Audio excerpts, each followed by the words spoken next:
जय श्री राधे, जय श्री श्याम। मैं दास मनोज कृष्ण प्रेमी ब्रजवासी आज पुनः फिर जुड़ चुका हूं आपके साथ एक नई कथा लेकर के।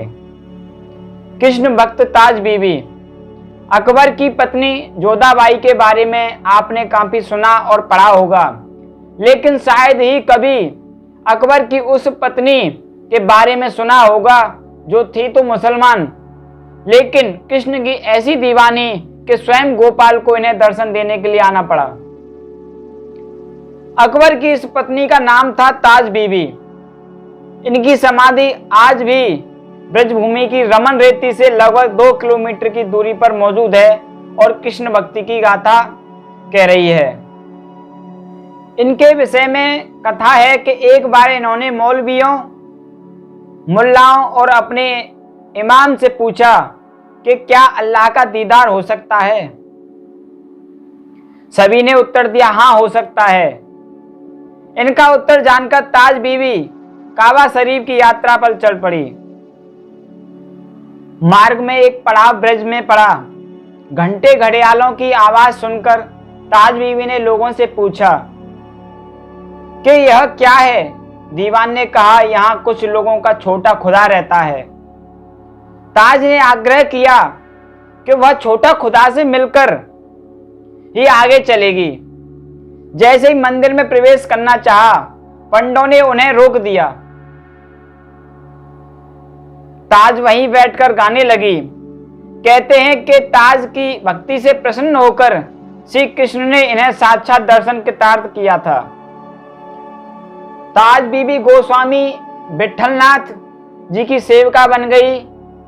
इन्होंने कृष्ण की भक्ति में कविताएं, छंद और धमार लिखे जो आज भी पुष्टि मार्गीय मंदिरों में गाए जाते हैं। पुरातत्व विभाग की उपेक्षाओं के कारण इनकी समाधि आज वीराने में कांटों के घन से घिरा हुआ गुमनाम पड़ा है। जब आप ब्रजभूमि की यात्रा पर जाएं तो कृष्ण की भक्त ताज बीवी की समाधि के दर्शन करें ताकि कृष्ण की यह भक्त गुमनामी में खो न जाए। उस मुस्लिम युवती का नाम था ताज खां बेगम। वह अतिशय रूपवती, गुणवती, चरित्रवान तथा बहुत ही भावुक हृदया थी। कुंवारी थी क्योंकि अभी तक किसी मुस्लिम युवक ने उसे विवाह योग्य नहीं समझा था। उसे कविताओं से प्रेम था और कभी कभी वह भी कुछ लिख लेती थी। एक दिन वह आगरा में पालकी पर आरूढ़ होकर कहीं जा रही थी तो उसने एक जगह देखा कि एक ऊंचे चबूतरे पर आसनस्थ और महाशय ऐसी कथा कह रहे हैं कि कहीं पत्ता तक नहीं खड़कता या हिलता। सैकड़ों श्रोतागण, जिनमें लड़कियां, महिलाएं भी थी, सभी कथा रस पान करने में तन्मय हैं, स्वयं को भूले हुए हैं। ताज खां बेगम ने भी सोचा कि इस कथा में ऐसी क्या खूबी है कि सुनने वाले इतने भाव विभोर हैं। तभी उसके कानों में भी ब्राज वल्लभ कुंवर कन्हैया श्री कृष्ण के विषय में कोई रोचक प्रसंग की ध्वनि आकर टकराई। उसने अपनी पालकी वहीं रुकवा दी और देर तक वह भी उस कथा रस का पान रुचि पूर्वक करती रही। जीवन में आज पहली बार उसे कृष्ण लीला की कुछ ऐसी आकर्षक और चित्तहारणी जानकारी हुई कि उसे लगा, ओ हिंदुओं का यह कृष्ण कन्हैया ऐसा अनोखा था, इतना सुंदर, सौम्य और सबको लुभाने वाला कि उसे देखकर, उसकी मनोमुग्धकारी बातें सुनकर ब्राज के स्त्री पुरुष रास्ता चलना भूल जाते थे। ताज बेगम उसी बंसी वाले मनमोहन श्री कृष्ण की विलक्षण लीला कथा सुनती रही। तब वहां लोगों ने सोचा कि इस पठान लड़की को हुआ क्या है कि पालकी रुकवा कर सुध बुध बिसारे इस तरह श्री कृष्ण कथा सुनने बैठी है। पर ताज बेगम के मन मानस और आत्मा में जो जैसी उस मुरलीधर की ऐसी कुछ दिव्य छवि आ रही थी कि वह इस वक्त दीन दुनिया सभी कुछ भूली हुई सिर्फ उसी बंसी वाले नंदलाल की बात सोच सोच कर व्याकुल सी हुई जा रही थी, जिसके लिए बरसाने के वृषभानु गोप की बेटी राधा अपना जीवन सर्वस्व न्यौछावर कर अत्याचारी कंस के विरुद्ध चल रहे संघर्ष में आ कूदी थी और आज एकाएक पहली बार ही ताज बेगम के मन में यह तड़प पैदा हो गई कि काश मेरी किस्मत में उसी राधा की सखी सहेली होने और उसी के रास्ते पर चलने का सुनहरा मौका लिखा होता तो मैं भी उस मदन लाल के नजदीक ही रहती, उसी के इशारे पर यह जिंदगी कुर्बान कर देती। इस वक्त उसे ख्याल न रहा कि वह तो इस्लाम को मानती है, कलमा कुरान नमाज की पाबंद है, रमजान महीने में रोजे रखती है। खैर पंडित जी की कथा ने विराम लिया तो राज बेगम को भी अपनी मंजिल याद आई और उसने पालकी आगे बढ़ाने को कहा। लेकिन वह दिन वह क्षण उसके जीवन में सदा के लिए अमिट हो गया। उसे हर क्षण रात दिन उसी बंसी वाले कृष्ण कन्हैया की याद आती रहती। उसकी वह दिव्य झांकी जिसे उसने राह चलते हुए उस कथावाचक की वाणी के माध्यम से अपने कल्पना चक्षुओं से देखा था और अब जिसके प्रत्यक्ष दर्शनों की कामना उसके रोम रोम को बेचैन कर रही थी कि हे सामले, हे सलोने, हे नंद के कुमार, मैं कब तुम्हारा दर्शन कर पाऊंगी? मेरी खुशकिस्मती का वह सुनहरा दिन कब आएगा? और फिर वो अपने व्याकुल प्राणों की पीर ताज बेगम ने इन शब्दों में व्यक्त की जो आज तक हिंदी साहित्य की गरिमा बनते हुए हैं। सुनो दिल जानी मेरे दिल की कहानी, तेरे हाथ हूँ बेकानी, बदनामी भी सहूंगी मैं। देव पूजा ठानी तजे कलमा कुरान में, नमाज हूँ बुलानी तेरे गुणन गाऊंगी मैं। सामला सलोना सिर ताज सिर कुल्लेदार, तेरे नेह दाग में निधाग में दहूंगी मैं।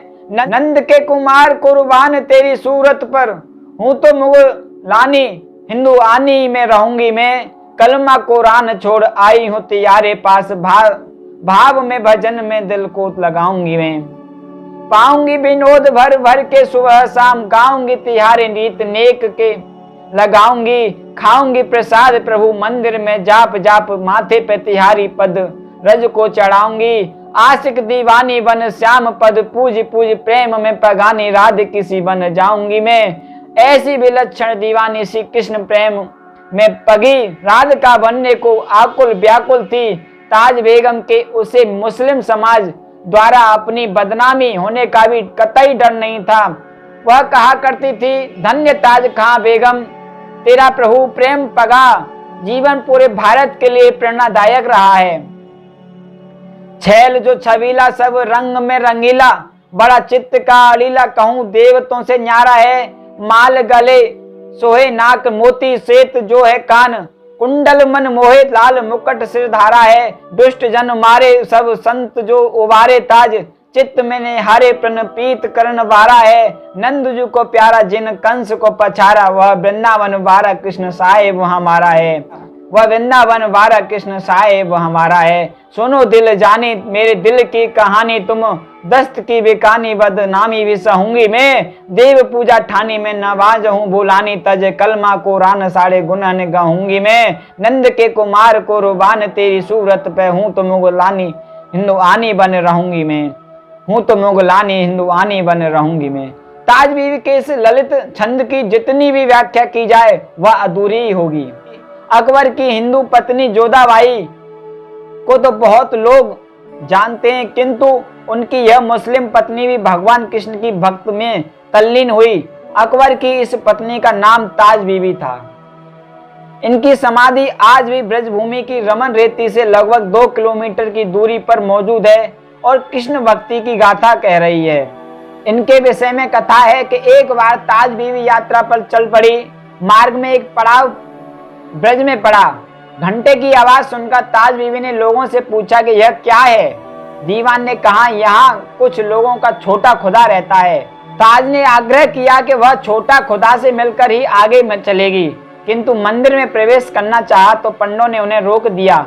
इस पर ताज वहीं बैठकर गाने लगी। कहते हैं, ताज की भक्ति से प्रसन्न होकर श्री कृष्ण ने साक्षात दर्शन देकर कृतार्थ किया। कृष्ण की भक्ति में कविताएं, छंद और धमाल लिखे जो आज भी पुष्टि मार्ग के मंदिरों में गाए जाते हैं। मुल्लाओं ने सरह की दुआई दी तो उन्होंने उत्तर दिया, अब सरह नहीं मेरे कुछ काम की, श्याम मेरे हैं मैं मेरे श्याम की। ब्रज में अब धूनी रमा ली जाएगी, जब लगन हरि से लगा ली जाएगी। और आगे भी ये कहती हैं, अल्लाह बिस्मिल्लाह रहमान और रहमी छोड़, पूर्वों शहीदों की चर्चा चलाऊंगी। सूतना उतार पहन घाघरा घुमावदार, फरिया को फार शीश चुनरी चढ़ाऊंगी। कहते हैं ताज कृष्ण सो पेज कर, वृंदावन छोड़ अब केतहु न जाऊंगी। बांदी बनूंगी महारानी राधा जू की, तुर्कनी वहाय नाम गोपिका कहाऊंगी। सारे पुरुषार्थों के सार प्रेम मूर्ति आनंद घन, नंद के फरजंद को पाकर अलमस्ती और बेफिक्री से सराबोर हो गई थी। ताज बीवी वे बार बार अपने विरोधियों से कहती है, क्यों सताते हो मुझे पछताओगे, क्यों सताते हो मुझे पछताओगे, दिल जलों की आह से जल जाओगे, दिल जलों की आह से जल जाओगे। दास मनोज कृष्ण प्रेमी का राधे राधे।